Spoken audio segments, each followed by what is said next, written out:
media has said that conservatism failed America. I would say that what happened was conservatives failed conservatism. I'm going to make just a few points and a couple observations that hopefully you can take with you and as things to work on when you go back and do the job of rebuilding and building a strong America. The first is that point, is that conservatism did not fail.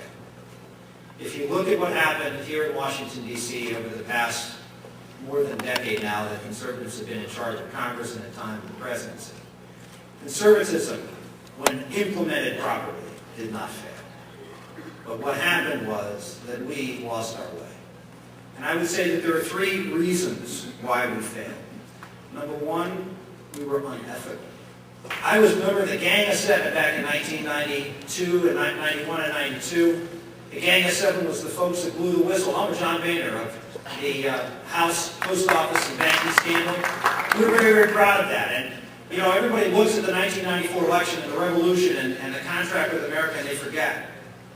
But for the ethical scandals that were going on in Congress during that time, we would never have won in 1990. The public will put up with a lot of things. They won't put up with people who are dishonest. Second, we were incompetent. We were simply incompetent. We didn't manage. People vote for us because they think we're the adults in the room. And they vote for us because they think we can actually govern responsibly. And when you're unethical and when you're incompetent, then we had very little left to stand on in the eyes of many swing voters in America. Katrina, you can blame all sorts of folks on Katrina. The problem is the buck stops at the president. And unfortunately, we didn't do a good job there. Look at the war. Yes, I give great credit to this president because he stuck to it and the surge was a great idea. But when I lost in 2006, that was pre-surge. And we were making lots of mistakes in a war that we had made a second mistake. We never described and defined accurately to the American public because we were afraid to tell them the truth as to who the enemy was. We are not fighting a war on terror. Terror is a tactic. We are fighting a war against a radical theology. People use violence to try to get that theology permeated throughout the world. That is who we're fighting, and George Bush never, in my mind, sold that to the American public, and as a result, they didn't believe that the struggle was worth the fight. And finally, we were unprincipled in the end. We lost in 2008 because George Bush and Hank Paulson and John McCain came to Washington and believed everything that we all said is not the truth. The government is the only issue. As I said to many people at the White House during that time, you know what? You can make all the arguments you want that this is the right thing to do at this time to save the credit markets.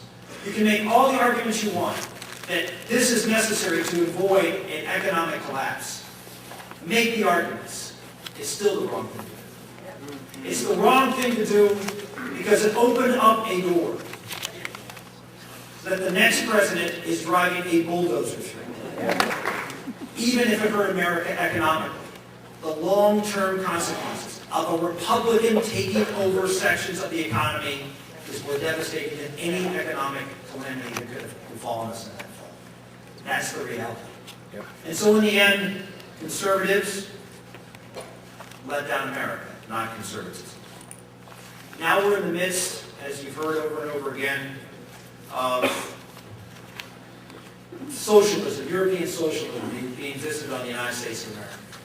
And I heard speaker after speaker, I've been watching them on the website, and saying, well, look, they're going to overreach, the pendulum's going to swing back, liberals will, the policies will be implemented, they'll fail, and then we'll come back.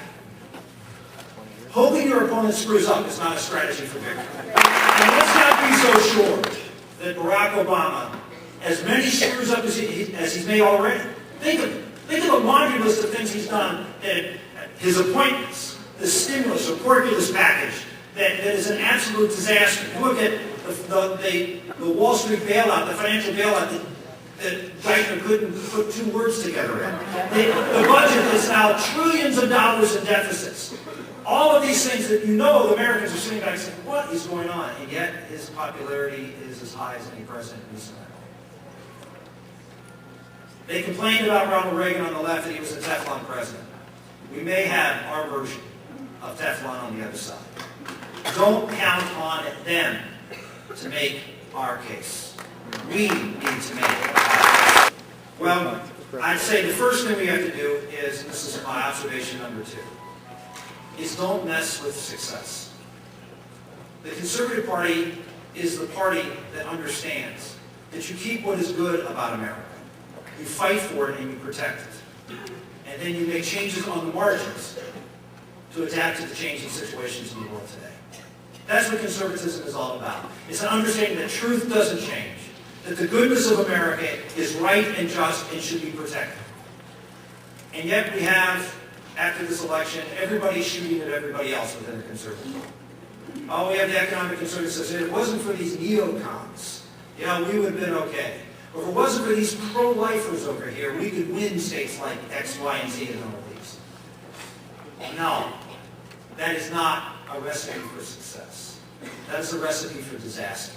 There are several metaphors up here that we have two wings of the party, the economic conservatives and the social conservatives. I would just say the three-legged stool makes more sense to me. Because there are people in America who are 9/11 conservatives. Who are people that see the threats that are out there before us, and a threat that is not going to go away anytime soon. Who vote for us because we are the adults. We do look squarely in the eyes of the enemy and see it for what it is, and are willing to step forward and commit, as George Bush did, troops to fight this great threat to American civilization. Throughout Europe, and here in this country, in Canada, the Islamicization of Europe that is already underway and will visit this shores none too soon is a concern for us and something that we need to identify and we need to talk about and we need to fight with every ounce of our being. There are all sorts of other threats, but let me just focus on one more, and that is Iran. Iran last week announced they now have enough material to make a nuclear weapon. These are people who believe. Well, this is a leader, a president, who every speech he gives, he leaves an empty chair. Who's the empty chair for? The 12th Imam. Well, who's the 12th Imam? Well, he's the man who's going to come back at the end of times to lead them in victory over the world. And he leaves a chair for him. Why? Because he's coming soon. And these people want a nuclear weapon. And we don't even talk about it as a party. We don't even talk about it as a country. This is a dangerous man. You look at Israel. You talk to folks who come back from Israel and say, boy, that's a really divided country. They say, yeah, they are, except on one thing. Iran. Amen. Because they know about this guy, this little model. They know about what these people believe. And they will fight them with every fiber of their bone, and we need to do this. We have a president now who thinks we can just talk to everybody. Everybody's like us, and they'll just reason with us, and we can just talk to them. We have an attorney general who had the temerity to say that we are cowards as Americans. Let me tell you what Osama bin Laden said before 9/11. In this final phase of the ongoing struggle, the war with the infidels was divided between two superpowers, the United States and the Soviet Union. We have now defeated and destroyed the more difficult and dangerous of the two. Yes, they believe they defeated in Afghanistan, the Soviet Union. Dealing with the effeminate and pampered Americans will be easy. And now we have our Attorney General confirming to Osama bin Laden that just buys your time and the effeminate and pampered Americans will cower away. This is the leader of our country.